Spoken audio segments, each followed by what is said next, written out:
हम सबसे पहले वाशिंगटन में बात करेंगे जियो न्यूज़ के नुमाइंदे वाजिद अली सैयद से। वाजिद, अमेरिका में तो कल सदारती इंतखाबात होने जा रहे हैं। वाइट हाउस समेत अहम मकामात पर जो बहुत ज़्यादा सिक्योरिटी है 4 साल पहले की तल्ख यादों के सबब है ये।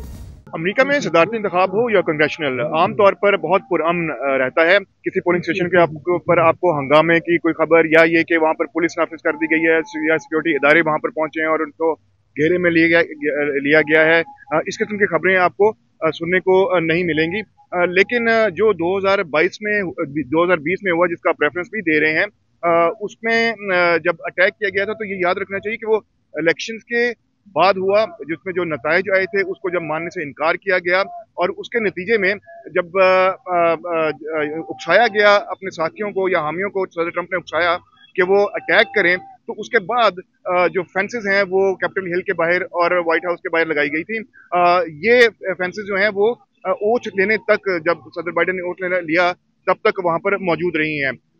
इस वक्त भी कैपिटल हिल के बाहर तो कोई ऐसा फेंसेस वगैरह का नजर नहीं आता, ना कोई और इस किस्म का ब्लॉकेट किया गया है, लेकिन व्हाइट हाउस के सामने जरूर एक स्ट्रक्चर फेंसेस का खड़ा किया गया है।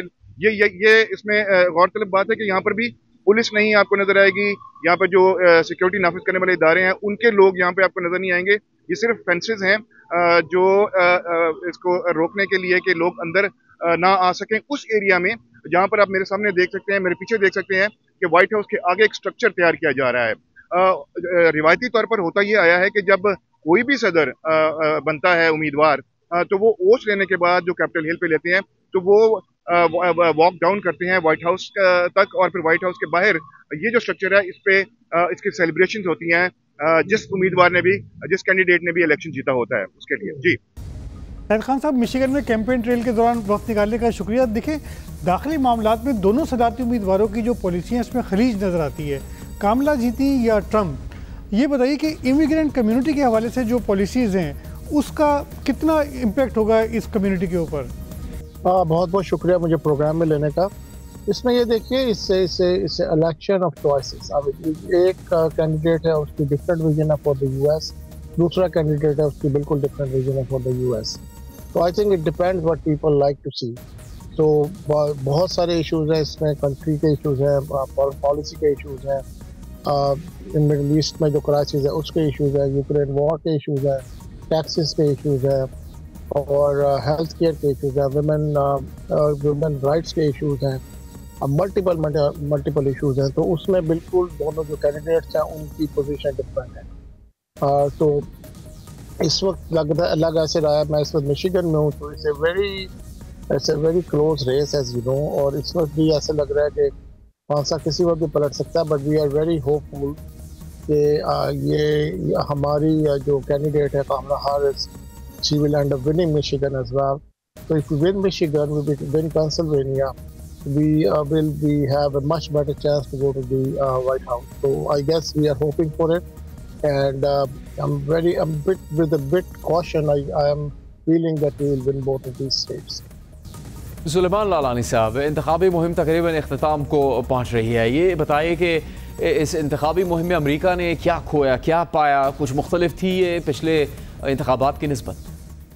तो हमेशा यही है कि ज़्यादा से ज़्यादा लोग इंगेज हो रहे हैं, इन्वॉल्व हो रहे हैं। तो इस दफ़ा जो है लोगों के वही मसाइल हैं। एक सर्वे जो हुआ था, जो नॉन पार्टिसन सर्वे था, उसके अंदर रिपब्लिकन्स के दो पॉइंट सामने आए थे, वो था economy and border security.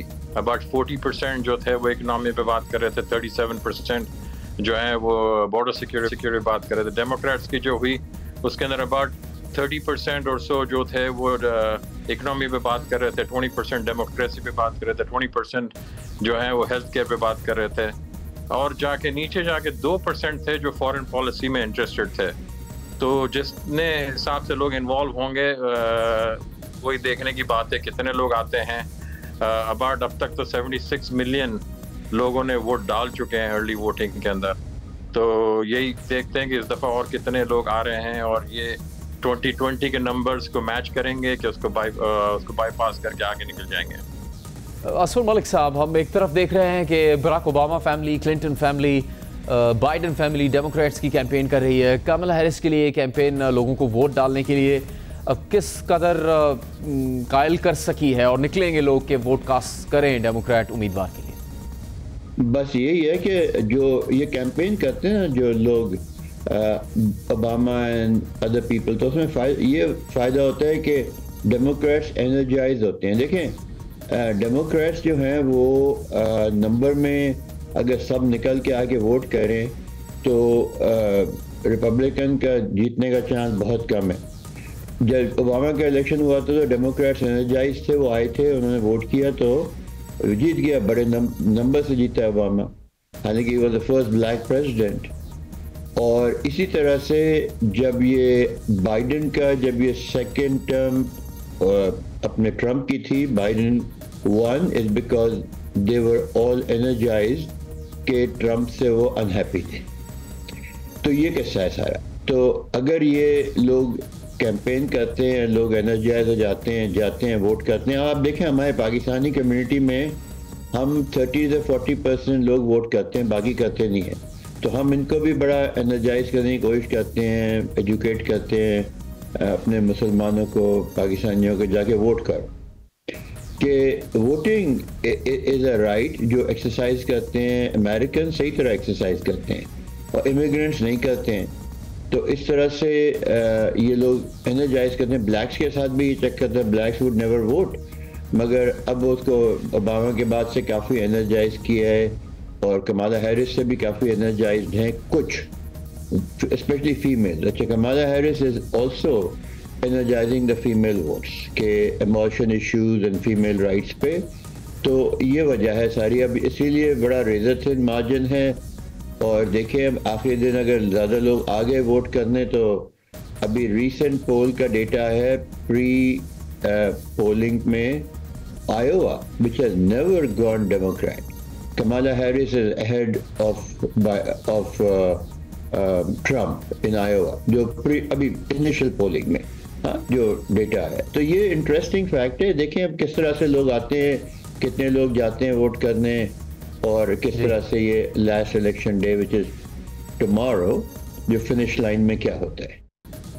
Salman बुज़ारी साहब, पहले तो ये बताइए कि आपकी इंतखाबी मुहिम कैसी जा रही है, क्योंकि आपकी और सुलेमान लालानी साहब की दोनों की बड़ी सेफ सीट्स हैं। मैं district 92 Texas house of representatives में हूँ और मैं री इलेक्शन का लड़ रहा हूँ वापस, बट मेरे कोई सामने कॉन्टेस्टेंट खड़ा नहीं है, तो इसके लिए मैं जीत जाऊँगा। बट मेरा मकसद ये है मेरे कैंपेन में कि बाहर निकल के रिपब्लिकन्स के डोर को नॉक करना, इंडिपेंडेंस को, डेमोक्रेट्स को, उनको बताना कि मैं आपका स्टेट रिप्रेजेंटेटिव हूँ और मैं आपके लिए क्या कर सकता हूँ नेक्स्ट ईयर ऑस्टिन के अंदर लॉ मेकिंग के लिए। ये बेस्ट होता है जब आप किसी के पास जाओ, कंस्टिट्यूएंट के पास, और उनको कुछ आपको ज़रूरत नहीं है उनसे कुछ, आप उनसे कुछ मांग नहीं रहे हो, आप उनको सिर्फ बोल रहे हो जाके वोट करो, बिकॉज बहुत ज़रूरी है बाहर निकलना।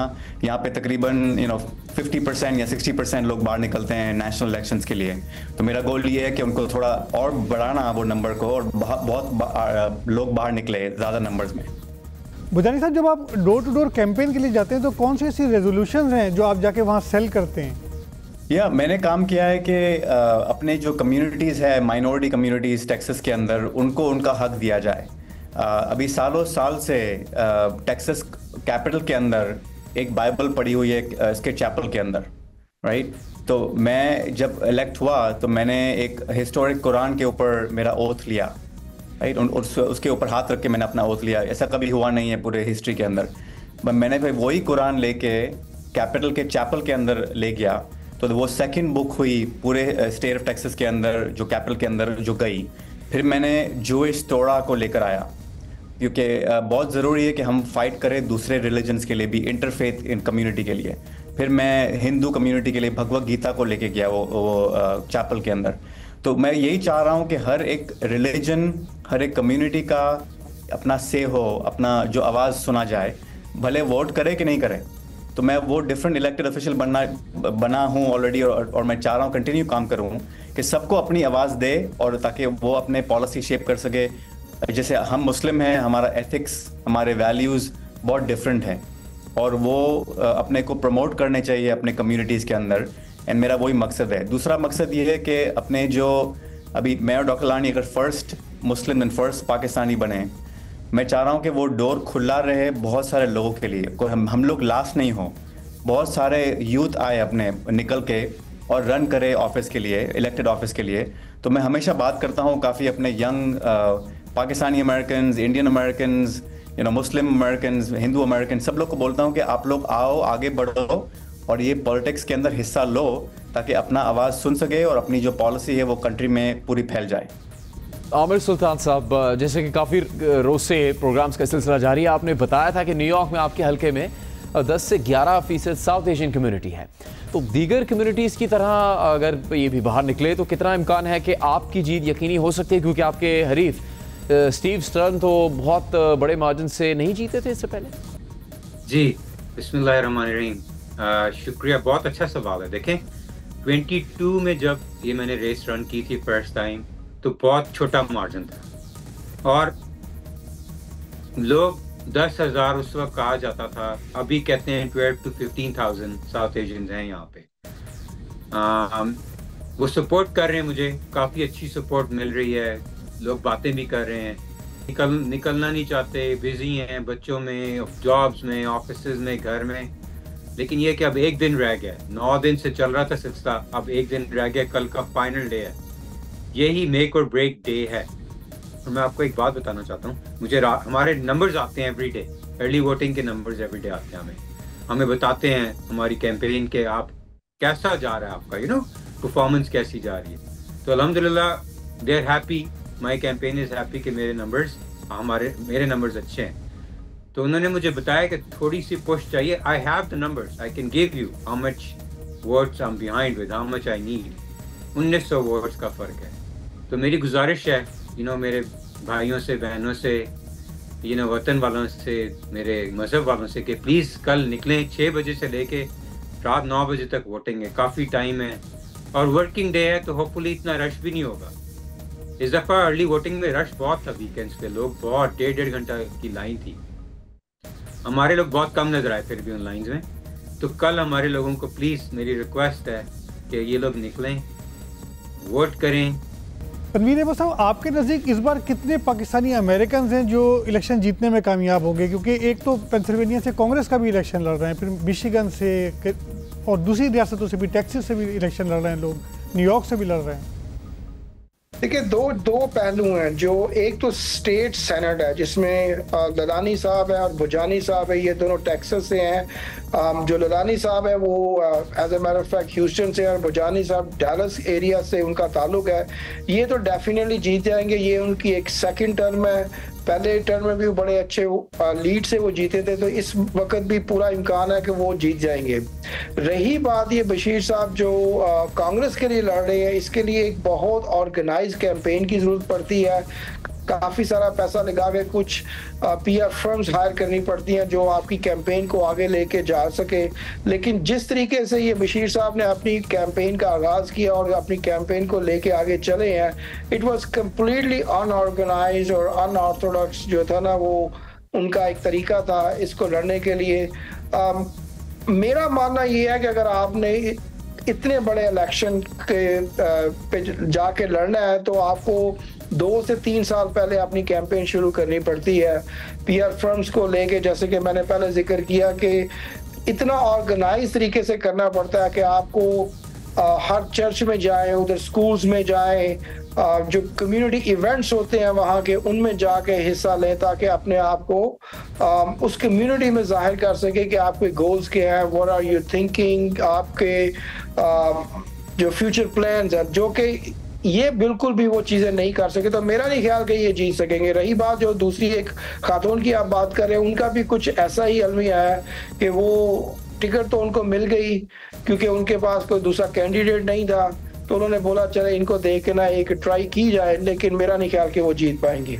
नसीम हैदर, हम पाकिस्तानी कम्युनिटी से जो वाबस्ता लोग हैं उनसे बात करें अमेरिका में, लेकिन इंतखाबी अमल में आपको कितनी वो मुतहरक नज़र आई है पाकिस्तानी कम्युनिटी, और क्या वो भी मुनकसिम है जो एक डिवाइड की हम बात करें अमेरिका में? देखिए, पाकिस्तानी कम्युनिटी के साथ सबसे बड़ा अलमिया यही है कि पाकिस्तानी कम्युनिटी बहस बहुत करती है, मुजाहिरों के लिए निकलेगी लेकिन वोटिंग के लिए नहीं। तो एक तो पाकिस्तानी जो कम्युनिटी है उसकी तादाद सिर्फ 6 लाख है। 1% टोटल जो है वो मुसलमान हैं अमेरिका में, 6 लाख सिर्फ पाकिस्तानी हैं। और वो भी बड़ी कई रियासतों में फैले हुए हैं और उसके बावजूद वो वोट के लिए निकलते नहीं। लेकिन यहाँ तक तकसीम का आपने कहा, एक मैं आपको बहुत ही इंटरेस्टिंग चीज़ बताऊँ कि एक पाकिस्तानी अमेरिकन जो कैंडिडेट हैं उन्होंने मुझे ऑफ द रिकॉर्ड बताया कि वो किसी मस्जिद में जहाँ नमाज जुमा पढ़ने जाते हैं वहाँ वो गए तो उनको आमतौर पर वेलकम किया जाता था, लेकिन इस दफ़ा जब वो गए तो उन्हें रोका गया। उन्होंने कहा कि भाई आप मुझे क्यों रोक रहे हैं? तो उन्होंने कहा कि आप जो हैं वो इस मस्जिद में नहीं आ सकते क्योंकि जो आपका दूसरा मुखालिफ उम्मीदवार है वो यहाँ आता है। तो उन्होंने कहा अगर मैं जीत गया तो फिर क्या होगा? तो उन्होंने कहा फिर आप आ सकते हैं। तो उन्होंने कहा अगर मैं हार गया, तो उनके पास जवाब नहीं था कि वो क्या जवाब दें। फिर उन्हें एहसास हुआ कि उन्होंने गलती कर दी। उन्होंने कहा हाँ आप उस सूरत में भी आ सकते हैं। तो इतनी तकसीम है।